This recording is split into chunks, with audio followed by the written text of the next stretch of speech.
నమస్తే, నేను Vamshi. Welcome to off the record. MLC Kavitha political అడుగులు గులాబీ పార్టీలో ఇప్పుడు చర్చనీయాంశంగా మారాయా?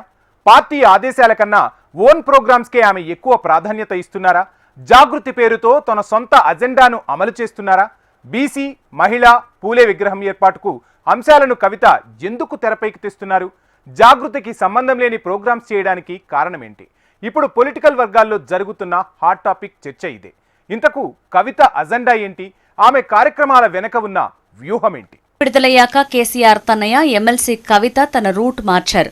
పార్టీ కార్యక్రమాల కన్నా సొంత అజెండాతోనే ఎక్కువగా ముందుకు వెళ్తున్నారనే అభిప్రాయాలు వ్యక్తమవుతున్నాయి.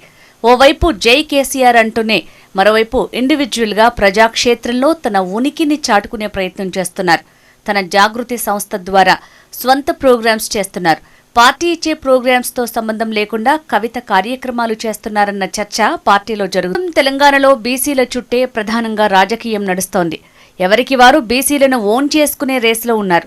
ఈ నేపథ్యంలో కవిత కూడా బీసీలకు దగ్గరయ్యే ప్రయత్నాలు ముమ్మరంగా చేశారు. వెనుకబడిన వర్గాల గొంతుకగా ఉన్నామనే మెసేజ్ పంపే ప్రయత్నాలను విస్తృతంగా చేపడుతున్నారు.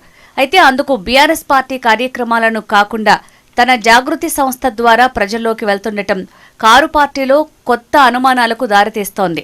గతంలో మహిళా రిజర్వేషన్ల బిల్లుపై పోరాటం చేసిన కవిత ఇప్పుడు బీసీలకు రిజర్వేషన్లతో పాటు అసెంబ్లీలో పూలే విగ్రహం పెట్టాలని ప్రధానంగా డిమాండ్ చేస్తున్నారు. కాంగ్రెస్ ఇచ్చిన హామీల మేరకు బీసీలకు స్థానిక సంస్థల ఎన్నికల్లో 42% రిజర్వేషన్లు ఇవ్వాలని తన జాగృతి సంస్థ ద్వారా అన్ని జిల్లాల్లో రౌండ్ టేబుల్ మీటింగ్స్ పెట్టారు. వెనుకబడిన వర్గాలకు విద్యా, ఉద్యోగాల్లో 42% రిజర్వేషన్లు ఇవ్వాలని డిమాండ్ చేశారు. అందుకోసం రాష్ట్ర ప్రభుత్వం నియమించిన భూసాని వెంకటేశ్వరరావు కమిషన్కు స్వయంగా కవిత నివేదిక అందజేశారు. బీసీల కోసం ప్రభుత్వం తీసుకున్న నిర్ణయాలు పూలే ఫ్రంట్ విజయమని కవిత ప్రకటించడం కూడా బీఆర్ఎస్ వర్గాల్లో పార్టీ కోసం కాకుండా సొంతంగా కార్యక్రమాలపై కూడా విమర్శలు చేశారు. మహిళలకు చట్టసభలో రిజర్వేషన్ కల్పించాలని కవిత డిమాండ్ చేశారు. మహిళలకు మద్దతుగా ఢిల్లీలోని జంతర్ మంతర్ వద్ద దీక్ష చేశారు. అన్ని రాజకీయ పార్టీల మహిళా నేతలను ఆహ్వానించారు. అలాగే అసెంబ్లీలో పూలే విగ్రహం పెట్టాలని కొంతకాలంగా కవిత ప్రభుత్వాన్ని డిమాండ్ చేస్తున్నారు. పూలే విగ్రహం పెట్టాలని ప్రభుత్వం అనుకుంటున్నది కాబట్టే కవిత పూలే ఫ్రంట్ తో కార్యక్రమాలు చేస్తున్నారని అంటున్నారు. బడ్జెట్ సమావేశాల్లో స్పీకర్ గడ్డం ప్రసాద్ కుమార్ ను కలిసి కవిత వినతి పత్రం ఇచ్చారు. తాజాగా ఇదే అంశంపై కవిత ఇందిరా పార్క్ ధర్నా చౌక్ వద్ద నిరాహార దీక్ష చేశారు.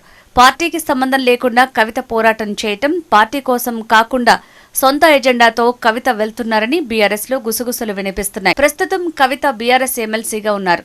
కానీ పార్టీ ప్రోగ్రాం కంటే తన జాగృతి సంస్థ ద్వారానే ఎక్కువ ప్రజా కార్యక్రమాలు నిర్వహిస్తున్నారు.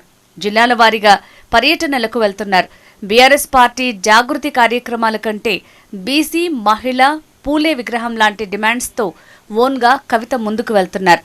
అయితే ప్రభుత్వం తీసుకునే నిర్ణయాలు, బిల్లుల విషయంలో కవితకు ముందే సమాచారం ఎలా తెలుస్తుందనే అనుమానాలు తెరపైకి వస్తున్నాయి. ప్రభుత్వ వర్గాల నుంచే ఎమ్మెల్సీ కవితకు సమాచారం లీక్ అవుతుందా, లేక లీక్ చేస్తున్నారా అనే చర్చ జరుగుతోంది. బీసీలకు స్థానిక సంస్థలు, విద్యా, ఉద్యోగాల్లో 42% రిజర్వేషన్లు అమలు చేయాలని ప్రభుత్వం భావిస్తున్నట్టు కవితకు ముందే తెలిసి వాటిపై మండలిలో ప్రస్తావించారనే టాక్ ఉంది. కవిత మండలిలో అలా ప్రస్తావించడం కట్ చేస్తే కొన్ని రోజులకే బీసీలకు 42% స్థానిక సంస్థల్లో రాజకీయ రిజర్వేషన్లు ఇస్తున్నట్లు అసెంబ్లీలో తీర్మానం చేసి ప్రభుత్వం కేంద్రానికి పంపింది. ప్రభుత్వం అసెంబ్లీలో పెట్టకముందే కవిత ఎలా మాట్లాడారు అనే టాక్ వినిపిస్తోంది. నుంచి వచ్చాక బీసీ రిజర్వేషన్ల పోరాటానికి పార్టీ కార్యాలయం, తెలంగాణ భవన్ కాకుండా తన నివాసం, ప్రెస్ క్లబ్, జిల్లాల వారీగా మాత్రమే కార్యక్రమాలు చేస్తున్నారు. దీంతో ఆమె పార్టీ కార్యాలయానికి దూరంగా ఉంటున్నారని చర్చ జరగడంతో ఎస్ఎల్బీసీతో పాటు ఇంకో అంశంపై మాత్రమే తెలంగాణ భవన్లో మీడియా సమావేశాలు నిర్వహించారు. పార్టీలో కేటీఆర్, హరీష్, కవిత ఈ ముగ్గురు నేతలు కూడా సమన్వయం లేకుండా ఒక్కొక్కరు ఒక్కో దారి అన్నట్లు ఒకే రోజు ఒకే సమయానికి కార్యక్రమాలు పెట్టుకోవడంతో నేతల మధ్య సమన్వయ లోపం స్పష్టంగా కనిపిస్తోందంటున్నారు బీఆర్ఎస్ నేతలు. అయితే ప్రజా పోరాటాలకు కవిత తన జాగృతి సంస్థను వేదికగా చేసుకోవడంపై భిన్నమైన వాదనలు వినిపిస్తున్నాయి. పార్టీతో నిమిత్తం లేకుండా కవిత సొంత ఎజెండాతో ముందుకు వెళ్తోందనే చర్చ తెరపైకి వస్తోంది.